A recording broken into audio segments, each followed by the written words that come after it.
In this update, we'll look at the new CodeBOT feature that lets you paste content from various platforms while keeping its structure intact. Previously, CodeBOT supported only Word documents and plain text. With this enhancement, you can now paste content directly into the editor from Microsoft Word, Excel, web pages, Google Sheets, and other sources. Tables, lists, and layouts are preserved, so everything stays properly formatted. Here is an example of copying a table from Excel and pasting it into Dreamweaver. Copy either the table or the entire worksheet and paste it in Dreamweaver Design View.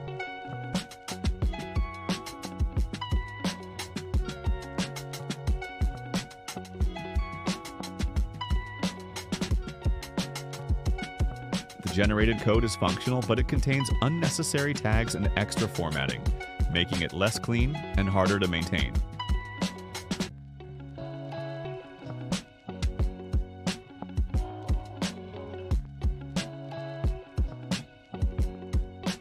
Now let's take a look at the same table handled by CodeBOT. As you can see, it produces clean HTML code and it's fast. This update streamlines the editing process, reduces cleanup, and gives you greater flexibility when working with different types of content. Bring in content from multiple platforms, maintain formatting, and keep your workflow efficient. That's the latest improvement to CodeBOT.